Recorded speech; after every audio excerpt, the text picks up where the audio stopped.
¿Cómo es? ¿Si eres tóxica, mi vida? Se dice sí, doctora, mucho. ¿Con tu bebé? ¿No eres tóxica? Sí, yo sí soy tóxica conmigo. Mamá, esa niña me gusta. Y yo digo, las niñas nada más te hacen perder el tiempo. Bueno, vamos a repasar esto. Fíjense, la clase pasada estamos viendo la clase 2 división 1, ¿vale? Pero el plan de tratamiento lo damos de acuerdo a la clasificación esqueletal que obtenemos a partir de la cefalometría. ¿Estamos bien? Entonces, anteriormente habíamos checado la clase 2, pero por retrusión mandibular. ¿Sale? Si yo tengo una clase 2 por retrusión mandibular, la opción de tratamiento no es realizar extracciones de premolares superiores, sino realizar un avance mandibular. ¿Se acuerdan todos? Ese avance mandibular es porque el SNB, ¿sí me siguieron todos? SNB está disminuido, pero el SNA está en la norma. ¿Sí quedó claro? Porque todos así, mira. Ahora que vayan al congreso que vamos a tener, necesitan pensar rápido en el SNA y el SNB, ¿vale? Porque lo que ustedes están averiguando cuánto es la norma ya terminó la plática. ¿Cuánto es la norma del SNA? 82 del SNB, 80. ¿Y el ANB? 2. ¿Y el ángulo del plano mandibular?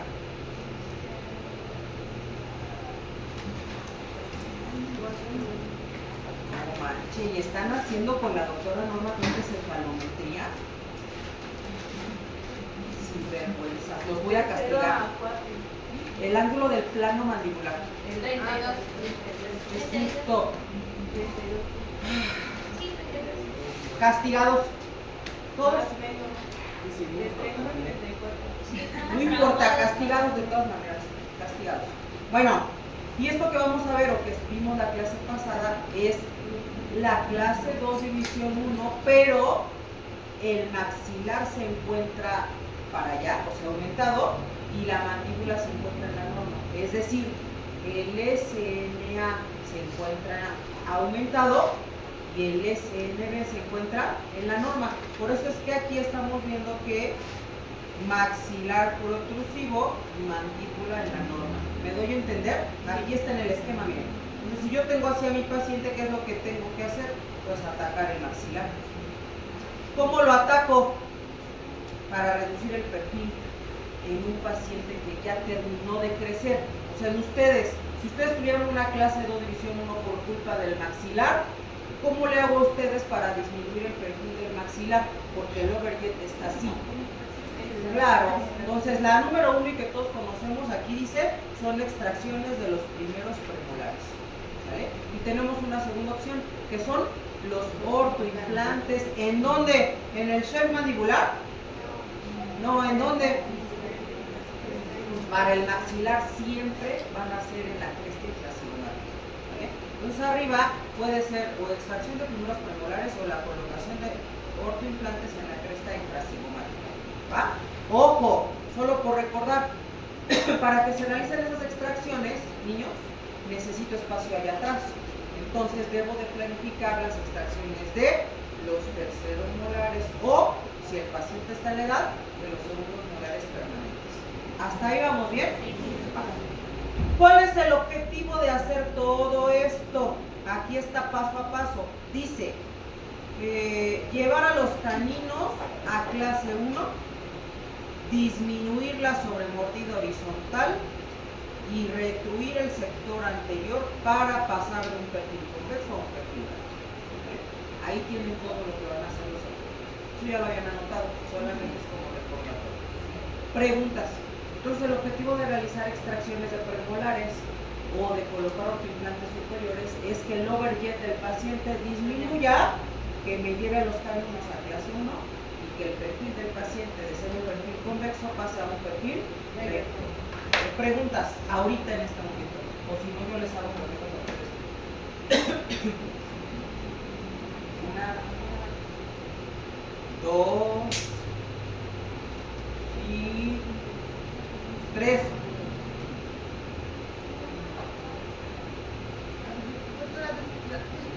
Mira, que si no es una pregunta prudente, te voy a revisar la pregunta básica. Después de hacer las extracciones, ¿cuánto tiempo hay que esperar para empezar a llevar la parte de la Tú dime. Pues yo siento que cuando termine de cicatrinar el tejido, ¿Cuándo? alrededor de 20 días. Sí, si te tocó el paciente que se regó con agua bendita. Por ejemplo, ¿no? ¿Qué? A mí me tocan señoras así. A mí sí. Bueno, lo preferente sería inmediatamente. Sí, claro, a la formación del coágulo, ¿no? Pero si no, pues de 15 a 20 días. Pero sería lo más prudente inmediatamente. Así que si tú confías en tus pacientes, pues puede ser la tracción inmediata. ¿Alguna otra pregunta? La extracción solo es arriba. Sí. Clases 2. Clases 1, 4 extracciones. Clases 2, solo 2 arriba. Clases 3, solo 2 abajo. Saquen sus papeles de colores. ¿Dónde hacer extracciones? Con esto se van a hacer ricos. Ricos en todos los sentidos. O sea, ricos de sabrosos y ricos de dinero.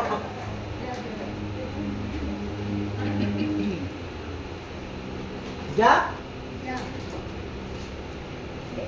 Pónganle como título, ¿dónde hacer extracciones? Esto es claro que ya hayan hecho el diagnóstico y no se vayan a aventurar a que, la doctora Carla dijo que como tengo una clase, no veo una de las extracciones. Creo que es por sentido común, pero bueno, hay que aclarar. En las clases 1, ¿dónde hacer las extracciones? En las clases 1, 4 extracciones.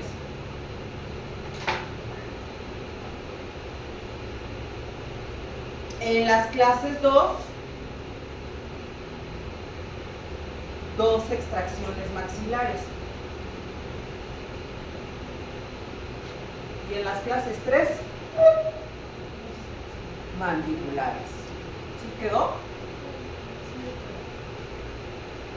Ahora, si no quieren hacer extracciones, es la misma situación para el distalamiento. Si quiero distalar, en las clases 1 distalo en los 4 sectores. Si quiero distalar, en las clases 1 es donde quieres hacer las extracciones, o sea, en los 4 sectores. En las clases 2, en los 2 sectores maxilares. Y en las clases 3, pues en los 2 sectores mandibulares. ¿Ok?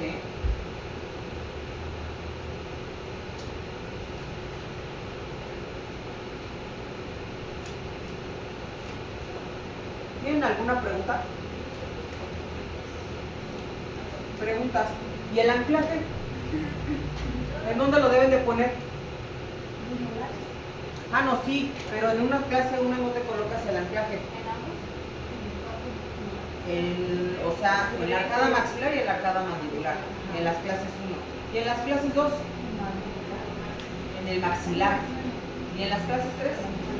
O sea, que donde haces extracciones y donde haces distalamiento, ahí es donde debes de colocar el anclaje. ¿Me doy a entender? Es decir, para terminar pronto, donde se mesianizaron los sectores posteriores, ahí es donde tienes que atacar todo. Extracciones o instalamiento o el anclaje o el cinchado posterior o el enochado. ¿Sí quedó?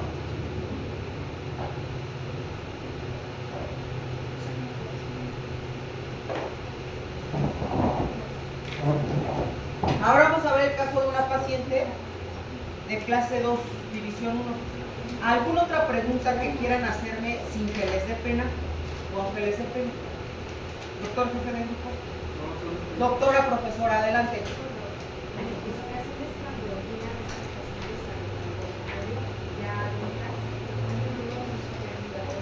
Sí. Entonces, algunas ya con nosotros con movilidad y son candidatas todavía para. Ok, tendríamos que analizar si esa movilidad que presenta el paciente es por trauma cruzal, que creo que es la razón.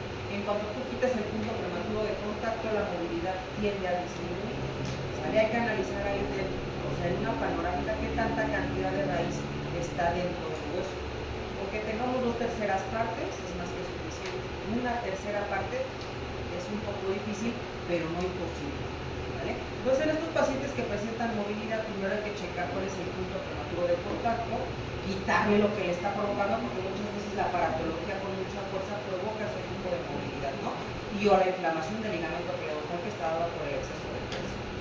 Pero bueno, esperemos que en un paciente tan joven como el que tenemos tú y yo, la movilidad no esté tan grave, ¿no? Ah, pero no es por enfermedad periodontal. Ok.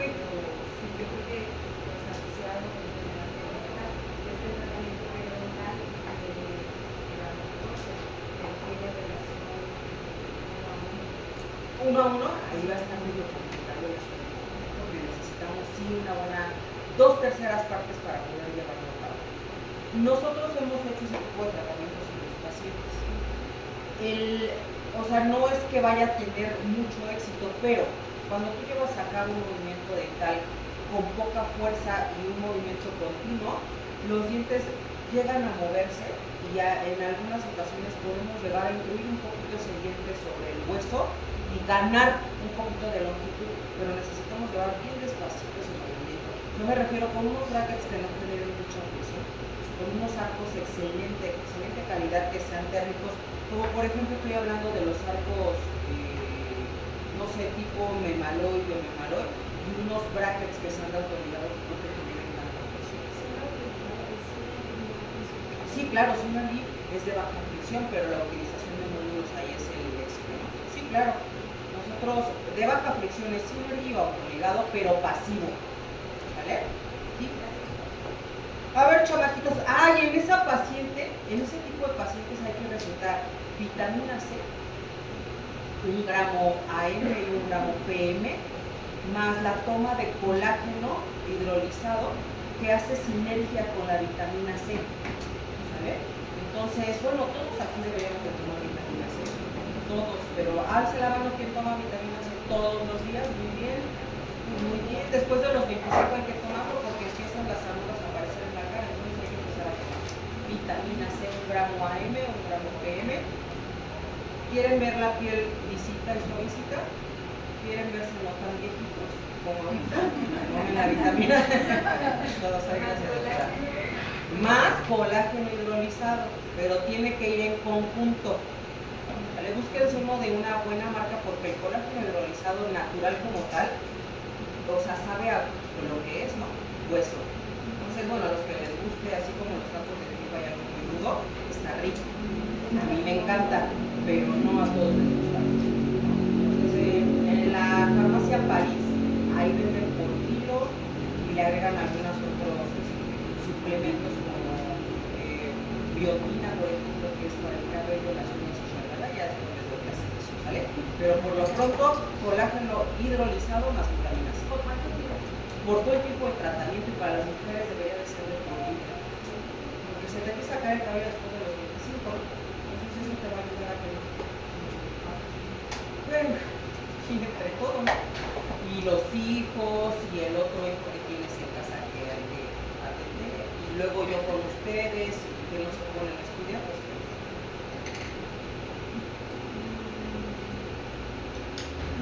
Miren, esta niña presenta una clase 2 división 1. Vamos a ver que datos particulares de esta niña: no tiene compatibilidad labial, que en la foto donde presenta esta sonrisa amplia, notamos aquí y acá unos corredores oscuros a la profundidad, o sea, en la zona de populares y polares.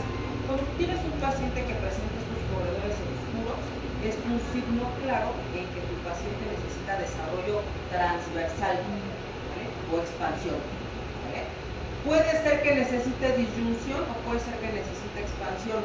Es bien común que los pacientes que tienen mordida cruzada posterior son los candidatos para hacer disyunción. ¿Me di a entender? Y pacientes que tienen estos corredores oscuros sin llegar a tener una mordida cruzada posterior son candidatos solo a expansión. ¿Quedó claro? Porque muchas veces tenemos esa pregunta.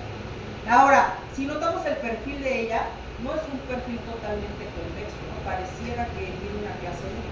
Vamos a ver qué onda con la lateral de cráneo. Miren, ¿qué notamos en la lateral de cráneo? El overjet aumentado, ¿vale? Tenemos una buena cantidad de raíces en el hueso. Tenemos la presencia de los terceros molares, bonitos, ¿no? Para que yo pudiera sacar a los segundos y dejar allá los terceros, tanto superiores como inferiores, ¿ok? Aquí tenemos el punto A y acá tenemos el punto B, ¿vale? El punto A está más modelado con respecto al punto B, por lo tanto estamos en una clase 2 por el SMA está aumentado y el SNB está en la norma. Entonces el ANB quiere decir que está aumentado. Traduzcan. Traducción. No, sí, pero tradúzcanmelo profesionalmente como ortodoncistas. Así, pero como ortodoncista. Doctor jefe de grupo, sabe a su grupo. Sí, el maxilar se encuentra en protrusión Ah, y la mandíbula se encuentra en estado normal. y el ángulo del plano mandibular está aumentado con respecto a la norma.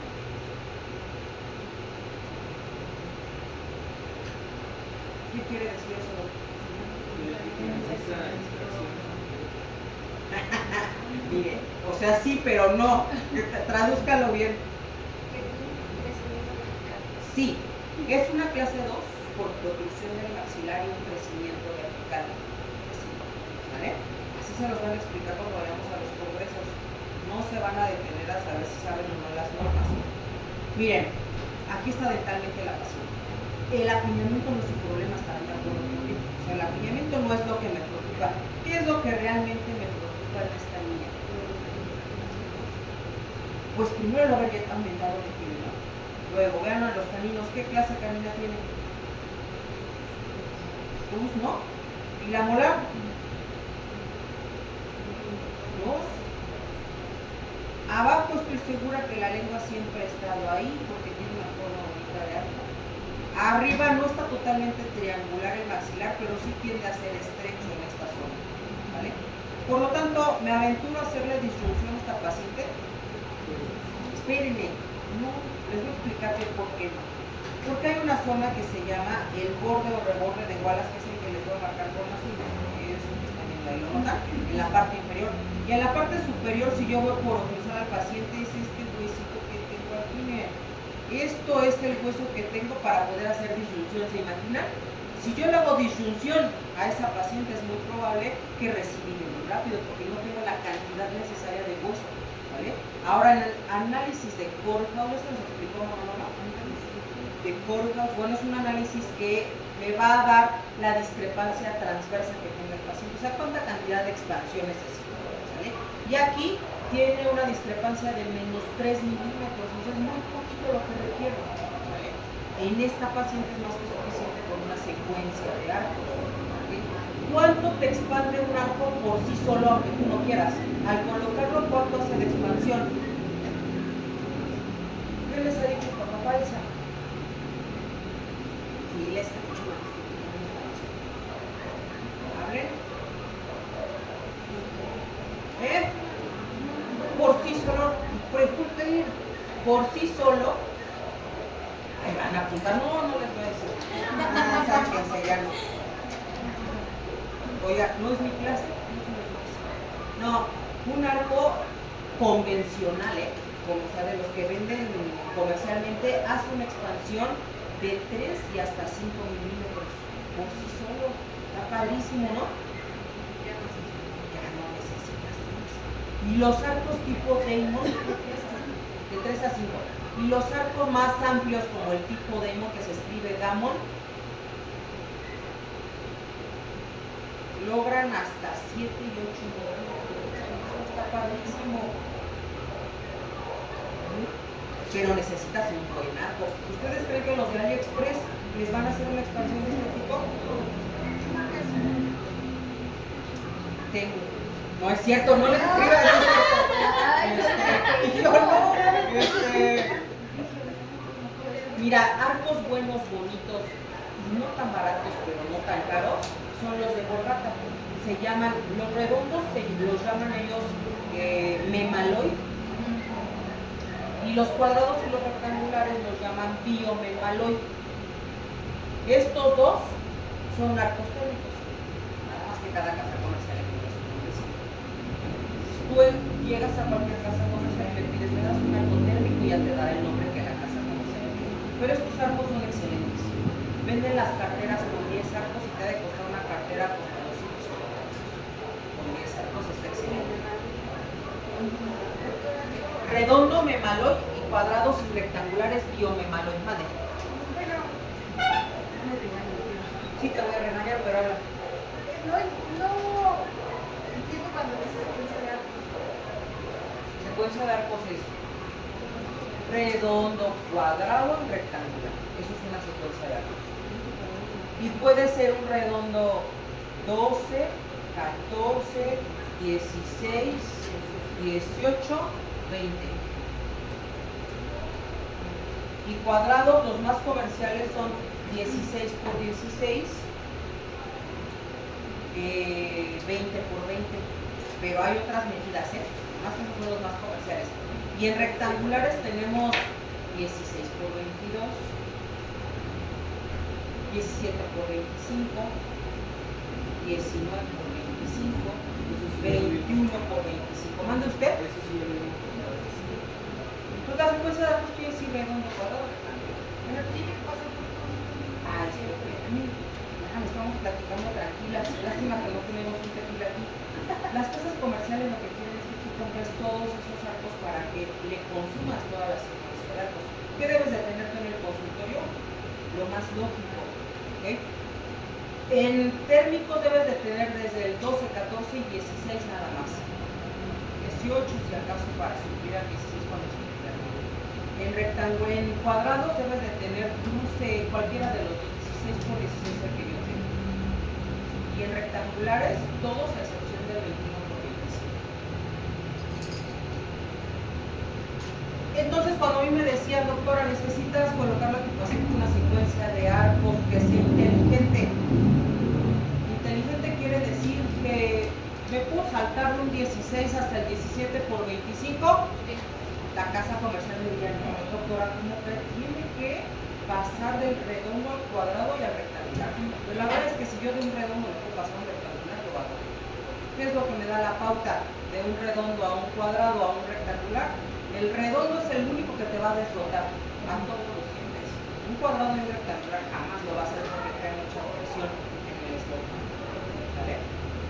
Si tú tienes un diente que está muy intruido o muy excluido, un rectangular te va a tirar el bracket. Entonces necesitas seguir con el redondo hasta que los slots todos los veas formaditos como soldaditos.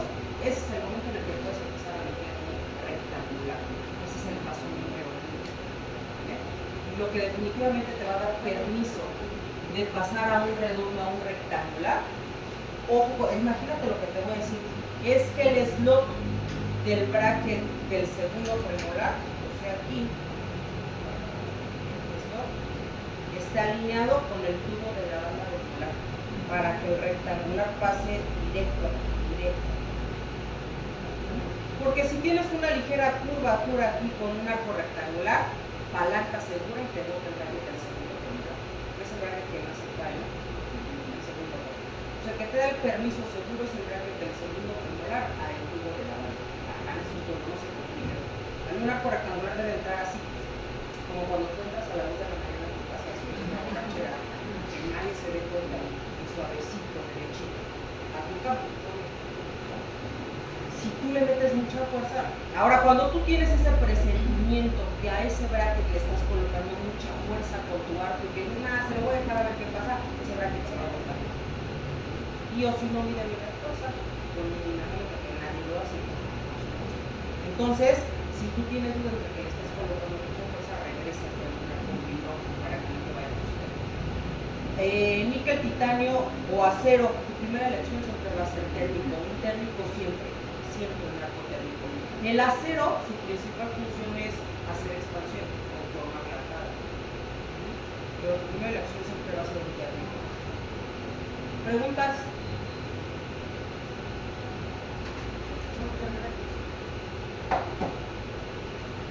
Bueno, entonces aquí los objetivos ya los vimos, ¿vale?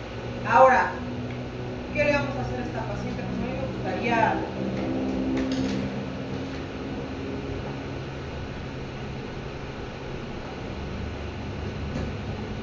a mí me gustaría sacar a los segundos molares, colocar implantes en el suelo mandibular y llevarme a todos estos dientes hacia atrás por medio de este implante infracigomático y un gancho quirúrgico que colocaría aquí. Entonces todo este segmento me lo llevo para atrás, pero eliminando al segundo molar permanente o al tercer molar si es que no me convencen las extracciones. Eso sería hoy por hoy con los pacientes jóvenes, ¿me doy a entender? Pero ustedes deben de entender que todo existe en esta vida. Entonces a esta paciente lo que se le realizó fueron extracciones de premolares. ¿Ven ahí arriba? Tiene las extracciones de los primeros premolares superiores. ¿Cuál es el objetivo? Decían toda la escritura que hicimos ahorita, que disminuya el overjetting, ¿no? Que el canino que está en clase 2 caiga a clase 1 y que el perfil del paciente pase de un perfil convexo a un perfil recto. Entonces aquí en esta es la número 1, en la número 2 ya vemos que el canino ya se encuentra en clase 1, ¿no lo notan? Está ya en clase 1. Y aquí, justo aquí, tenemos un pequeño espacio que nos sobró. ¿Qué voy a hacer con este pequeño espacio que me sobró? Cuando yo era estudiante, lo que hacía era llevar al canino hasta que cerrara ese espacio por completo. No entendía los objetivos principales para hacer las extracciones de los premolares. Entonces mi objetivo, dice ahí en lo que escribimos, es que el canino llegue a clase 1. ¿Vale? Y una vez que el canino esté en clase 1, el espacio que me sobre lo voy a tener que mesializar, o mejor conocido como quemar anclaje. ¿Me doy a entender? ¿Por qué? Pues porque el canino ya está estable ahí. Solo que va a pasar una situación que a muchos les compleja y, o sea, los hace deprimirse, ¿vale? Y es que, ¿cómo estaba el molar al principio? En clase 2. Y si ahora tengo que mesializar el sector posterior, lo voy a dejar en super clase 2. ¿Me doy a entender? Pero esa clase 2 se llama clase 2 funcional, que sirve para el paciente, por supuesto, siempre y cuando los caninos queden en clase 1. ¿Para qué en clase 1? Porque yo necesito protección de grupo en el paciente, entonces eso me va a permitir, esa clase 1 me va a permitir que yo tenga esa protección de grupo. ¿Quedó claro? Si yo quisiera que mi molar quedara en clase 1, ¿qué tendría que hacer? No, piensen bien, va de nuevo. Si yo quisiera que mi molar quedara en clase 1, ¿qué tendría que hacer? Obviamente no hago extracciones de premolares. ¿Qué hago? Sí saben, nada más piensan en el no, porque si hago extracciones igual el molar se tiene que ir para adelante, pero distalizar, sin hacer extracciones de premos. ¿Están de acuerdo? No, que... ¿molares? Segundos molares. ¿Para distalar el primero? Sí, claro. ¿Y luego? Sí, pero tiene que distalar todo el sector anterior. Entonces, distalar todo el sector anterior.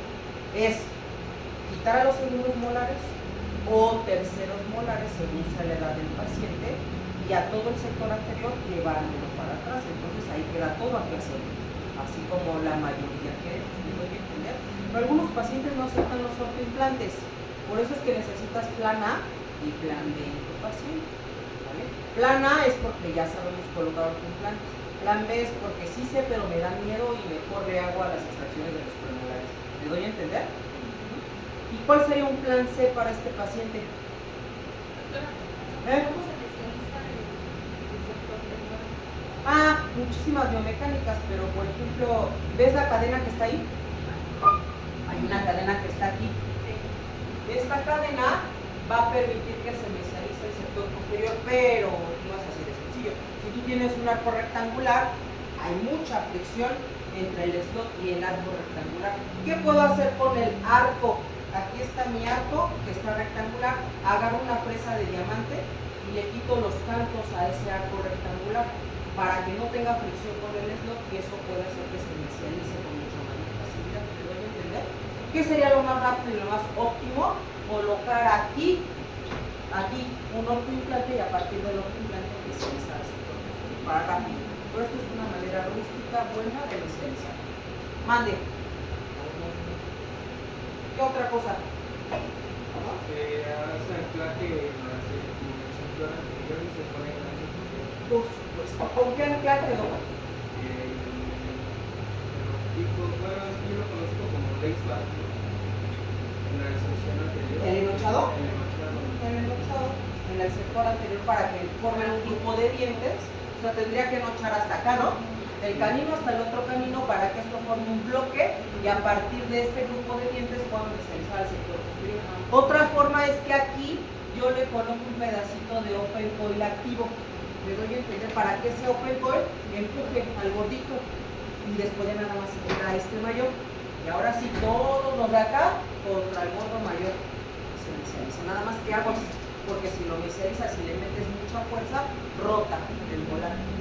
Hay que derrotarlo y es un show. Entonces todo se tiene que aplicar de acuerdo a los, al centro de resistencia de los dientes. Sí ayuda mucho a hacer las extracciones de los premolares, pero es un problema. Yo no sé, pero yo amo hacer extracciones diferenciadas porque es más rápido para cuando ya entiendes el cierre de espacio, pero también hay súper complicaciones, ¿no? Hay pacientes que quieren cerrar y dices, demonios, ya como sea, pero que cierre, ¿no? Ya no importa que quede clase 3 o clase 2, pero que ya cierre, por favor. Sí. Y hay otros que lo dejas de ver 3 citas y ya, doctora, ya terminó, ¿y ahora qué hice? No tocarlo, ¿no? O sea, no manosear al paciente es lo mejor que puedas hacer, pero como insistes cada cita en estar toqueteando al paciente, pues bueno. De hecho, el éxito en el cierre de espacios de extracciones de premolares, niñitos, es no manosear a tu paciente, ¿no? Siempre y cuando no se le caigan brackets y que todo vaya bien, es no manosearlo, te harán, se acabó. Tiene que asistir regularmente a consultas porque luego si le pasar más tiempo se arrojan los premolares. Dependiendo del método de activación, ¿no? Y o que ustedes entiendan que los ajustes de tipo inglés tienen que existir en los pacientes de cierre de espacios. ¿Me doy a entender con eso? O sea, no toquen. El ajuste inglés es no hacerle nada al paciente, nada. Más que si se les ocurre o si les da como mucho remordimiento de conciencia, no sé, pasar un cepillito de profilaxis para quitarle la placa intrabacteriana del arco y hipografía. Eso es todo. Eso es lo mejor. En la pandemia muchos pacientes mejoraron. Muchos pacientes que no toquetearon ustedes llegaron bien a los 3 meses después. No sé ustedes cuánto tiempo dejaron de trabajar, pero nosotros como dejamos 3 meses porque mi bebé apenas había nacido, les dejé por completo a los pacientes y después de 3 meses muchos pacientes mejoraron. Todo mejoró. Ahora, un paciente con ortoimplantes, ¿no? Ya vimos uno con extracciones, ahora uno con ortoimplantes. Este que está aquí es mi segundo esposo, se llama Christian, que es el padre de los ortoimplantes, ¿vale? Que en conjunto con sus colaboradores hicieron este artículo que está muy bonito y es un artículo de un paciente de clase 2 por protrusión del maxilar y extracciones de segundos molares, que es muy importante, ¿no? Ahora ven aquí paciente, 15 años, muy guapo por cierto, aunque en la primera foto no se ve tan guapo. ¿Ya vieron que sí lo vimos?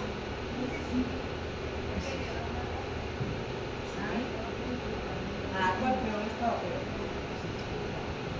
Ya vieron que sí lo vimos todo esto. Ya estaba yo segurísima.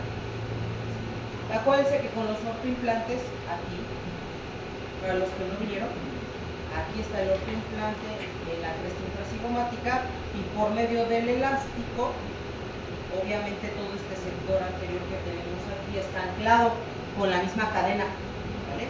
Entonces la cadena va a retroinclinar a los incisivos, el elástico que tengo aquí va a distalar al sector anterior y los turbobites que tenemos aquí tienen que aumentar la dimensión vertical porque recuerden que tiene una sobremordida vertical aquí. Esa sobremordida vertical, si yo no le coloco turbobites o el aumento de la dimensión vertical, pues no va a distalar. Y como este paciente se hicieron las extracciones de los segundos molares permanentes, el instalamiento se va extremadamente rápido en estos pacientes, porque tenemos tenemos a todas las células que se están transformando aquí atrás y el proceso es mucho más rápido. Entonces, ahí sí queda el paciente en clase 1 molar, perfecta clase premolar 1 y perfecta y excelente clase 1 premolar. Y así nos quedaron a todos. Es más, hasta guapo se ve el paciente. Yo sí se lo paso. Miren la lateral. Vamos a ver. Estábamos viendo el supernumerario, ¿no? Que lo vimos al principio. Aquí está el supernumerario y aquí vamos a ver. Arriba están las extracciones de los segundos molares permanentes y aquí ya están bajando los terceros para que puedan funcionar. 15 años. El SNA en pretratamiento estaba en el 84 y el post-tratamiento lo mantuvo. El SNB estaba en 80.5 y después del tratamiento quedó a 81.5 y el ANB al principio del tratamiento estaba en 4 y después quedó en 3. O sea que se redujo un poco. Quiere decir que las extracciones de los premolares y o el instalamiento puede llegar a reducir la posición del punto A en el paciente. Está clarísimo. Si fuera un paciente que estuviese en crecimiento y desarrollo activo, esto es pregunta de examen. Si fuera un paciente de clase 2.1, espérense, no les voy a dictar. Si fuera un paciente de clase 2.1 por protrusión del maxilar que estuviese en crecimiento, ¿qué le ponen como método ortopédico? No es máscara facial, ¿qué es? Máscara es la que lleva hacia adelante el maxilar y aquí. Aquí al contrario, ¿cómo se llama el aparato que detiene el crecimiento del maxilar? El arco extraoral. Eso que no se les olvide. Para clases 2 el arco extraoral, para clases 3 la máscara de contracción. Que no se les olvide, por el amor de Dios. Para clases 2 arco extraoral. Para clases 3 máscara de protracción.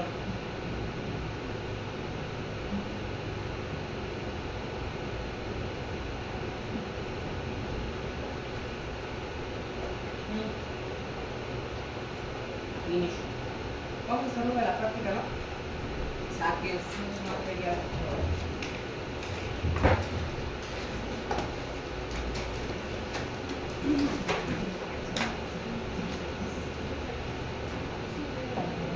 A ver, ¿dónde nos quedamos de la práctica, niños?